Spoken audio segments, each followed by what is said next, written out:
اللہ ولی الذین آمنوا۔ جس طرح ہر انسان اپنے گھر کو صاف ستھرا دیکھنا پسند کرتا ہے، اللہ تعالیٰ مالک الملک ہیں، احکم الحاکمین ہیں، وہ بھی اپنے دل کو، اپنے گھر کو صاف دیکھنا پسند فرماتے ہیں۔ اس لیے ہمیں اس بات کا حکم دیا گیا کہ ہم اپنے دل کو صاف رکھیں۔ اس دل پر جو گناہوں کے دھبے لگ جاتے ہیں، دل میں جو نفرتیں ہوتی ہیں، دوسروں کے بارے میں کینہ ہوتا ہے، حسد ہوتا ہے، شہوت، غضب، یہ سب بیماریاں ہیں۔ تو اللہ تعالیٰ چاہتے ہیں کہ تم اس کا علاج کرواؤ تاکہ تمہارا دل قلب سلیم بن جائے، قلب سقیم نہ بنے۔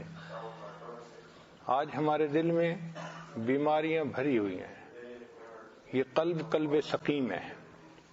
اور گناہوں کے دبوں کی کیا بات کہ دل ہمہ داغ داغ شو پمبا کجا کجا نے ہم، دل تو سارا ہی داغ داغ بن گیا، مرہم کہاں کہاں اس پر رکھیں۔ اس دل کا کام ہم نے اتنا خراب کر لیا۔ یہ تو جب انسان بنتا ہے یا بناتا ہے تب پتہ پاتا ہے، پہلے احساس نہیں ہوتا کہ بننا کتنا مشکل کام ہے۔ جب محنت کرتا ہے تب سمجھ میں بات آتی ہے کہ یہ کام آسان نہیں ہے، مشکل کام ہے۔ مصحفی ہم تو سمجھتے تھے کہ ہوگا کوئی زخم، مصحفی ہم تو سمجھتے تھے کہ ہوگا کوئی زخم، تیرے دل میں تو بہت کام رفو کا نکلا۔ یہ تو جب پیوند کاری شروع کرتے ہیں نا، سمجھ تب لگتی ہے کہ ہم نے دل پہ کہاں کہاں زخم لگا لیے۔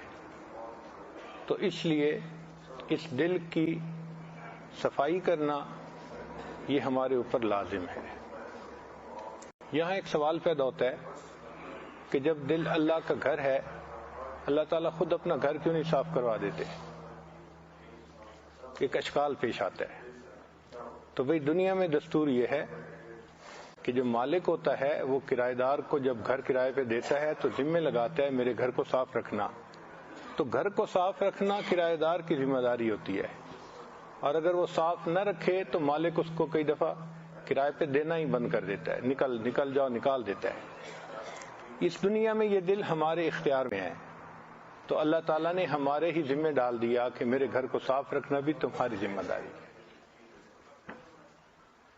اب یہ جو دل کا گھر ہے، اس میں انسان کے بہت سارے بت آ جاتے ہیں۔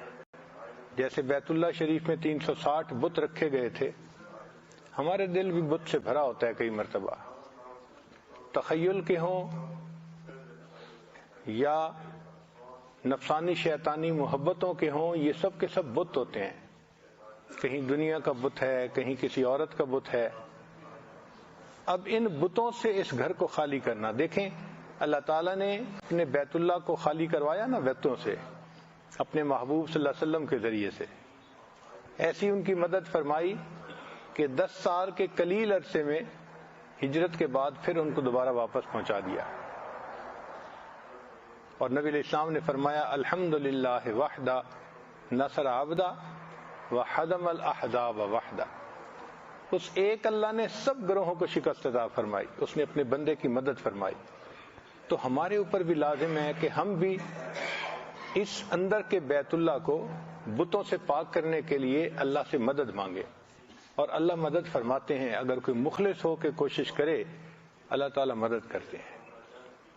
چنانچہ چند کاموں میں اللہ تعالیٰ کی مدد لازمی ہوتی ہے۔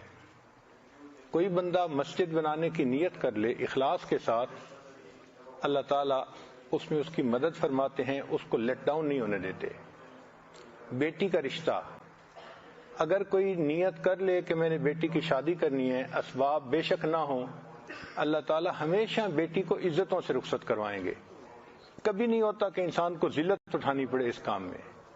اور تیسرا، جب انسان توبہ کرتا ہے، اس میں اللہ کی مدد لازم ہو جاتی ہے۔ تو ہم اللہ تعالیٰ سے مدد مانگیں اور اپنے اس دل کو صاف کرنے کی محنت کریں، کوشش کریں۔